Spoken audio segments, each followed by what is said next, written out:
Hello everyone, so today we're going to be doing another manga haul. I haven't done one since January, so this is not going to be everything I've bought in the past 3 months, but it's going to be the most interesting things or the ones I have thoughts to share about. I was going to wait to film this video because I have a couple more volumes coming in, but then as I started looking at everything I wanted to talk about, I realized I have quite a few manga that I want to include in this video, so I'll just go ahead and film it now. So I want to start with some indie publishers. So the first book I have here is The Heart of Thomas by Moto Hagio. I do already own a copy of this book, but it was a used copy. It's kind of damaged a little bit. So I went ahead and bought a new copy when Fantagraphics recently did a reprint for this, which I'm very glad they did. I know that a lot of people have been really waiting for this volume. Next I have some works from Glacier Bay. They were actually doing a giveaway on their Instagram to kind of raise awareness for their Kickstarter that is going on right now. If you're watching this video as it comes out, there should be a couple days left of the Kickstarter. I will actually leave a link in the description for you to check it out if you're interested. But I actually ended up winning that giveaway, so I got some books from them that I have not picked up before, so that's good. I first have Rabbit Game. I really like the cover of this one. I don't know much about any of these except for maybe one of them, but this one I don't know anything about, but it looks kind of cool. Then I have Give Her Back to Me. This one is a pretty small volume. And then lastly in that group of manga was F. I believe this has to do with the nuclear meltdown in Fukushima and also the 2011 tsunami. So this is the one I'm most interested in from this group. It's also the biggest volume. So yeah, I wasn't expecting to win this giveaway, obviously. Who's expecting to win a giveaway? But I did win it. So I got these cool volumes, and I'll let you know what I think of them when I read them. Next I have 2 new series that I recently started collecting that I'm interested in reading, obviously. The first one is Usatoki Rhetoric. So this is a shoujo mystery manga. That's about all I know about it, but I have heard very good things about it recently. And it's also going to be a shorter series. I believe it'll be 10 volumes once it's completed. So since it is a mystery manga, I might just wait until all the volumes are out to read them. But yeah, it looks pretty interesting. I like the covers. The art looks nice, so I'm interested in reading it. Next I have another new to me series. The series is completed in English. It's another sports manga that I have not read yet because I heard it has quite a bit of romance in it, so that's why I haven't picked it up before. But there was recently some, I guess, reprints, but not sure these books are actually reprinted or if the publication information in the book is just wrong because none of them say they were printed in 2024 or even 2023. Anyway, I got all the volumes that were available of Cross Game. So Volume 1, Volume 3, Volume 4, Volume 5, Volume 7, and Volume 8. So these books feel new, they look new, but if you look in the printing information in the back of the book, it doesn't say it was printed recently. It says first printing from 2012. Maybe they just didn't update the information in the back of the book.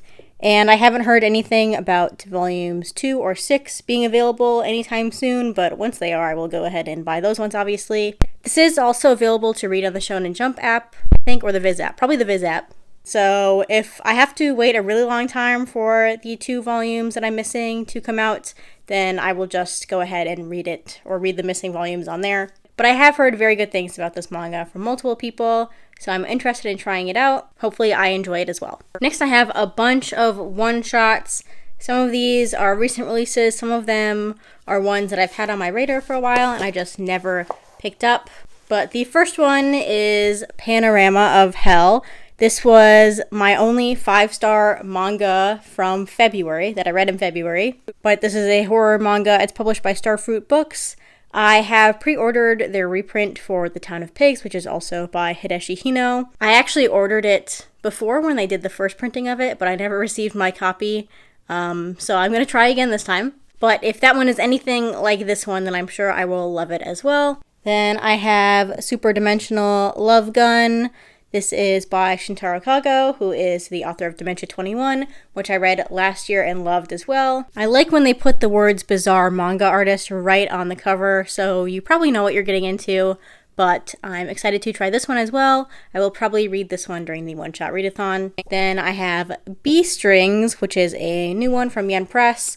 This one I only bought because it looks kind of like Beastars. I was wondering why in the world this really thin volume is $20, but if you can't tell, it's really heavy and it's entirely in color, so that's why it has the kind of expensive price tag, but this one I will try hopefully soon as well. Next I have Lychee Light Club. This one has been on my radar for years and I was just kind of scared to pick it up, but I'm interested in reading it now. Of course, I've read a few Usama Furuya works at this point, and I've enjoyed, for the most part, all of them. This one looks very dark. I'm sure it will be strange and gruesome. I also heard there might be a robot in it, so obviously I need to read it for that reason, but I actually didn't know that when I picked it up. I found that out after the fact.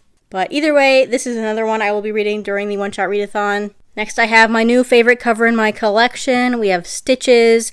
This is not actually a manga. It is short prose stories. Some of them have added art by Junji Ito, but this is not a manga. Either way, as a horror fan, I'm obviously very much looking forward to reading it. Then I have another new one. I have Nude Model and Other Stories by the author of Blue Period. I've heard pretty good things about this one as well.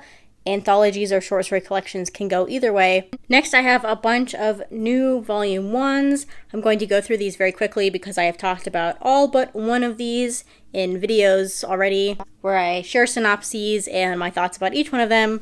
So just very quickly to show you which ones I have My Name is Shingo Volume 1, Auto Volume 1, Gachiakata Volume 1, Medalist Volume 1, God Bless the Mistaken, Yamotsu Hegui. Going backwards in time, now I have Steel of the Celestial Shadows Volume 1, King in Limbo Volume 1, and then finally the only new one that I haven't yet read is Sketchy. So this is a skateboarding manga. I just want to briefly talk about it. I haven't read it yet, but for some reason, Kodansha is advertising this as a josei manga, and I can only assume it's for marketing purposes. Maybe they think fans of josei manga will enjoy this manga. Sure, but this is not a josei manga. It's a seinen manga. It was published in a seinen magazine, and this is not the first time I've seen Kodansha get the demographics of their manga wrong, but I've never seen them go so far as to actually print it on the back of the volume and have people really think that this is a manga from a demographic that it's not actually from. I wouldn't have even been that annoyed about it if they had put on the back of the volume for fans of josei manga, even though it's not a josei manga. So I'm sure some people are wondering why this even matters and why I'm kind of annoyed by it. But the fact is, not many josei manga even get brought over. I mean, there aren't even that many in Japan, but there aren't many that get brought over. So to have a seinen manga advertised as a josei manga when you don't even publish josei manga very much just seems kind of disingenuous to me. I don't know. That's not going to change my opinion on this manga when I read it, but I do think it adds confusion to the understanding of the difference between demographics and genres when you have publishers even putting the wrong demographics on their manga. So yeah, I'll stop talking about that problem now. It's obviously not a huge deal. It's not going to affect the reading experience, but I do want to call it out because it's just blatantly false. It's not a josei manga. This series will be 6 volumes once it's completed. I'm going to try to save this for another tri-volume video, but I'm not sure how many more new releases are coming out soon that I can include in that video. So if I don't include it in one of those, I will put it in a weekly reading vlog, since I have been enjoying those. But I am looking forward to reading this. I've never read a skateboarding manga. I have watched Skate the Infinity, the skateboarding anime, but there's no manga for that. Well, there is, but it's a spin-off of the anime and it's not available in English. So this is the only skateboarding manga I've seen. Air Gear is like an over-the-top roller skating manga. I haven't read that, but it's not skateboarding. So anyway, I've talked about this long enough, but I am very much looking forward to reading it. And my last section here is all of my pre-orders of series I have been reading and picking up and enjoying for a while now. The first one is Orb on the Movements of the Earth. This is Omnibus 2, volumes 3 through 4. I'm still undecided on whether I'm going to read these volumes as they come out and decide whether to continue the series or just wait until the 4 omnibuses are out and then read it all at once. I will probably decide that in the next few weeks, but I have picked up the second volume. Next, I have Blue Period Volume 14. I can't remember if I've read the chapters in here. I was reading a few chapters ahead on the Manga app, but I'm not sure if I've gotten through all the chapters in this volume. Either way, I was very much enjoying the series when I was reading it, and I really love this cover. One of my favorite covers in this haul. Next, I have March Comes In Like a Lion, Volume 2. This one I will probably include in another reading vlog. I was not super impressed by the first volume. I had some very major issues with it, so hopefully Volume 2 resolves those issues. But if not, I don't really have a problem dropping the series since the releases will be very slow. But hopefully this volume does get better because this manga is pretty highly acclaimed. I don't like being a manga hater. Despite how it may seem sometimes, I don't like hating on popular manga. I do want to enjoy them. So hopefully this volume gets better. Next I have My Girlfriend's Child, Volume 4. This one is a series I have been enjoying. Quite different from a lot of other manga that I read, but it has been very interesting and tackles a lot of issues that other manga don't really normally deal with, at least not ones that I've seen anyway. Next I have Welcome Back Alice, Volume 6. I talked about this in my last reading vlog. Really enjoyed this volume, and I'm excited to see how the next volume wraps everything up. Then I have Hashtag Dracula, Midnight Children, Volume 2, another series I'm very much enjoying because I love Dracula, and vampires are really the only thing I want to read about right now. Next I have a final volume. This is Alice in Borderland, Volume 9. I have not talked about it yet, but I did go ahead and read through the entire series in March. I really enjoyed it, and I really loved the ending. I'll talk about it more in the future, but I really liked how this ending gave us some answers while still leaving enough things open-ended for you to draw your own conclusions, so that way it didn't seem forced. But I had a really fun time with the series. I am currently very slowly watching the Netflix show. I think I might have started it too soon after reading the series because it does follow it pretty closely after the first episode, at least from what I've seen so far. So yeah, but I did enjoy the series. I can definitely see myself rereading it in the future, and I'm very happy I picked it up. And lastly are the Shonen Jump manga that I've collected recently that everybody collects. So I have Akane Banashi Volume 5. I love this cover, especially the colors, the pink, the purple, looks really nice. Then I have Sakamoto Days Volume 11. Another great cover. I think all of the covers for Sakamoto Days are really great.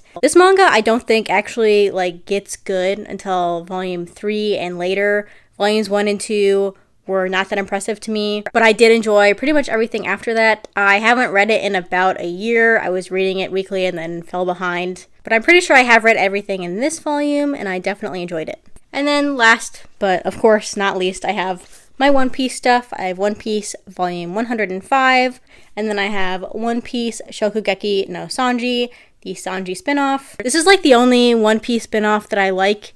And it's not because it's about Sanji. Sanji isn't even one of my favorite characters. I don't know, I just feel like this one is more interesting to me than the other ones. But yeah, that was pretty much everything I've picked up the last few months, or at least the most interesting ones. If you have any thoughts about anything I had to talk about today, please leave those comments down below. Otherwise, that's going to be it for this video. Thanks for watching, and I'll see you next time. Bye!